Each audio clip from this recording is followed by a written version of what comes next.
마가복음 1장. 하나님의 아들이신 예수 그리스도의 복음은 이렇게 시작되었습니다. 이사야 예언자의 글에 이렇게 쓰여 있습니다. 보아라, 내가 내 앞에 사자를 보낸다. 그가 내 길을 준비할 것이다. 광야에서 외치는 자의 목소리가 들린다. 주님의 길을 준비하여라. 그분의 길을 곧게 펴라. 세례자 요한이 광야에 나타나서 죄 용서를 위한 회개의 세례를 선포하였습니다. 그래서 온 유대 지방 사람들과 예루살렘 사람들이 요한에게 나아갔습니다. 그들은 자신들이 지은 죄를 고백하고 요단강에서 요한에게 세례를 받았습니다. 요한은 낙타 털로 만든 옷을 입고 허리에는 가죽띠를 띠고 메뚜기와 들꿀을 먹었습니다. 요한은 사람들에게 이렇게 선포하였습니다. 나보다 더 강하신 분이 내 뒤에 오신다. 나는 그분 앞에 꿇어 앉아 그분의 신발끈을 풀기에도 부족하다. 나는 너희에게 물로 세례를 주지만 그분은 너희에게 성령으로 세례를 베푸실 것이다. 그때 예수님께서 갈릴리에 있는 나사렛 마을에서 요단강으로 오셔서 요한에게 세례를 받으셨습니다. 예수님께서 물에서 나오실 때 하늘이 열리는 것을 보셨습니다. 그리고 성령님께서 비둘기처럼 자신에게 내려오는 것을 보셨습니다. 하늘에서 너는 내 사랑하는 아들이다. 내가 너로 말미암아 매우 기쁘다. 라고 말하는 소리가 들렸습니다. 곧 성령님께서는 예수님을 광야로 내보내셨습니다. 예수님께서는 40일 동안 광야에서 사탄에게 시험을 받으셨습니다. 그때 들짐승들과 함께 계셨는데 천사들이 와서 예수님을 돌보아 드렸습니다. 요한이 감옥에 갇힌 뒤 예수님께서는 갈릴리로 가셔서 하나님의 복음을 전하셨습니다. 예수님께서는 때가 되었다. 하나님 나라가 가까이 왔다. 회개하고 복음을 믿어라 하고 말씀하셨습니다. 예수님께서 갈릴리 호숫가를 지나가시다가 시몬과 그의 동생 안드레를 보셨습니다. 그들은 어부였는데 호수에 그물을 던지고 있었습니다. 예수님께서 나를 따르라. 내가 너희를 사람을 낚는 어부로 삼겠다 하고 말씀하셨습니다. 그러자 시몬과 안드레는 얼른 그물을 놔두고 예수님을 따랐습니다. 예수님께서 조금 더 가시다가 세베대의 아들 야고보와 그의 동생 요한을 보셨습니다. 그들은 배에서 그물을 깁고 있었습니다. 예수님께서 그들을 부르시자 그들은 아버지 세베대와 일꾼들을 배에 남겨두고 예수님을 따라 나섰습니다. 예수님과 제자들이 가버나움으로 가셨습니다. 안식일에 예수님께서 회당에 들어가셔서 가르치기 시작하셨습니다. 거기에 있는 사람들이 예수님의 가르침을 듣고 놀랐습니다. 그것은 율법 학자들과는 달리 예수님께서는 권위 있는 분처럼 가르치셨기 때문입니다. 회당에 더러운 귀신이 들린 사람이 있었습니다. 그가 소리쳤습니다. 나사렛 예수여, 당신과 우리들이 무슨 상관이 있습니까? 우리를 없애려고 오셨습니까? 나는 당신이 누군지 압니다. 바로 하나님께서 보내신 거룩한 분입니다. 예수님께서 조용히 하고 그 사람에게서 나가거라 하시며 그를 꾸짖었습니다. 그 더러운 귀신이 그 사람에게 발작을 일으켰습니다. 그리고 큰 소리를 지르면서 그 사람에게서 나왔습니다. 사람들은 모두 놀라서 이게 어찌된 일이냐? 이것은 권위가 있는 새로운 교훈이다. 저 사람이 더러운 귀신에게 명령을 하니 그것들이 복종하는구나 라고 하며 자기들끼리 서로 물었습니다. 그래서 예수님에 대한 소문이 갈릴리 모든 곳으로 빠르게 퍼져나갔습니다. 예수님과 제자들이 회당에서 나온 뒤에 곧바로 야고보, 요한과 함께 시몬과 안드레의 집으로 갔습니다. 시몬의 장모가 열이 나서 누워 있었습니다. 사람들이 바로 이 사실을 예수님께 말씀드렸습니다. 예수님께서 시몬의 장모에게로 가서 손을 잡고 일으켜 세우셨습니다. 그러자 바로 열이 내렸습니다. 시몬의 장로는 예수님을 섬겼습니다. 그날 저녁 해가 지자 사람들이 모든 병든 사람과 귀신 들린 사람들을 예수님께 데리고 왔습니다. 온 마을 사람들이 문 앞에 모여들었습니다. 예수님께서는 온갖 환자들을 다 고쳐주셨습니다. 그리고 많은 귀신들을 내쫓으셨습니다.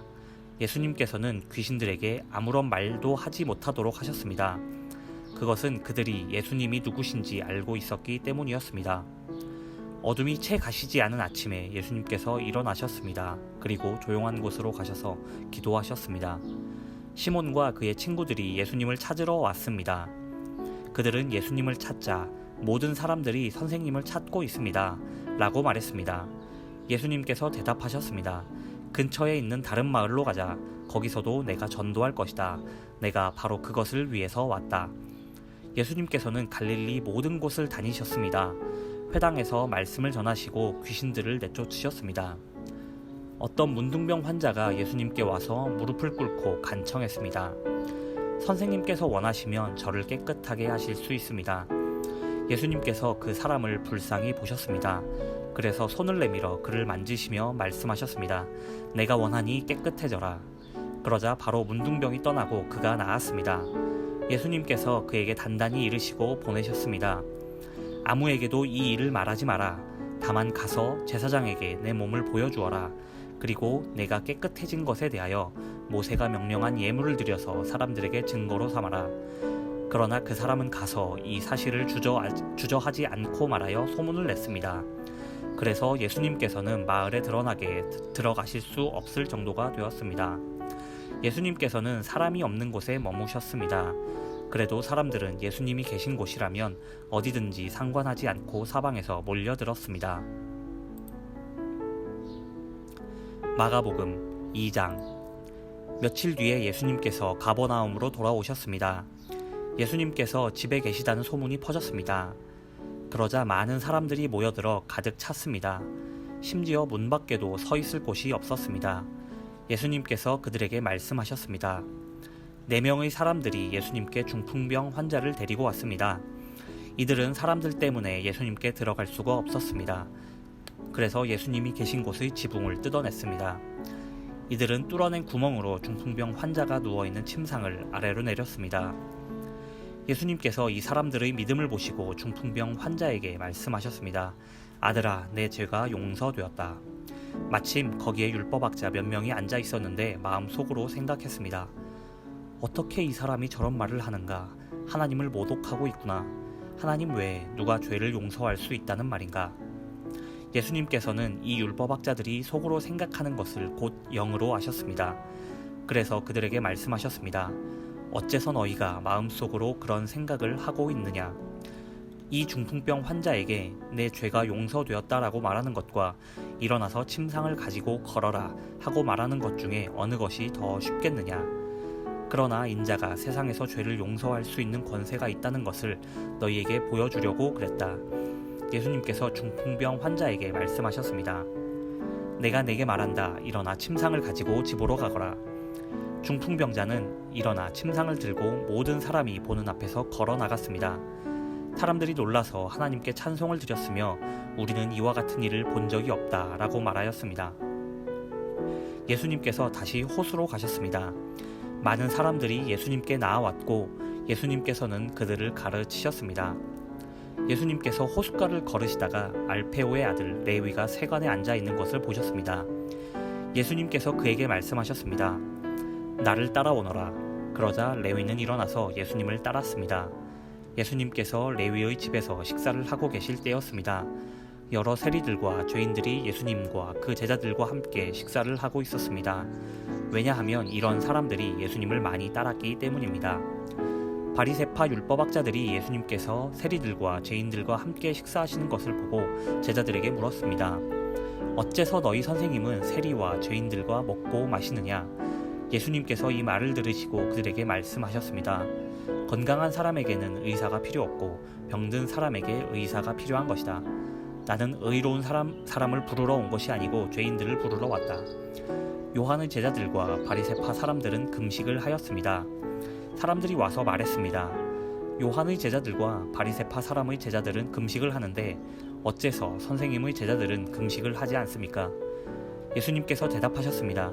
신랑의 친구들이 신랑과 함께 있을 때 금식을 하지 않는다. 그렇지 않느냐? 신랑이 자기들과 함께 있는 한 그들은 금식하지 않는다. 그러나 신랑을 빼앗길 날이 올 것이고 그날에 금식을 하게 될 것이다. 그 누구도 낡은 옷에 새 천조각을 대고 깁지 않는다. 만일 그렇게 하면 새로 된 조각이 낡은 옷을 당겨 더욱 못쓰게 될 것이다. 또한 그 누구도 낡은 술부대에 새 술을 보관하지 않는다. 만일 그렇게 하면 술이 그 부대를 터뜨려 술과 함께 술 부대가 다 못쓰게 될 것이다. 새 술은 새 부대에 넣어야 한다. 안식일에 예수님께서 밀밭 사이를 지나가실 때였습니다. 제자들이 길을 내면서 밀 이삭을 잘랐습니다. 바리새파 사람들이 예수님께 말했습니다. 보십시오. 어째서 선생님의 제자들은 안식일에 율법을 어깁니까? 예수님께서 대답하셨습니다. 다윗과 그 부하들이 배가 고파 먹을 것이 필요했을 때 다윗이 어떻게 했는지 읽어보지 않았느냐? 아비아달 대제사장 때에 다윗이 하나님의 집에 들어가서 하나님께 바친 빵을 먹었다. 이것은 제사장 외에는 먹을 수 없는 것이었다. 그러나 다윗은 그 빵을 자기와 함께 있던 사람들에게 주기까지 했다. 예수님께서 바리새파 사람들에게 말씀하셨습니다. 안식일은 사람을 위해 생긴 것이지 사람이 안식일을 위해 생긴 것이 아니다. 그러므로 인자가 안식일의 주인이다.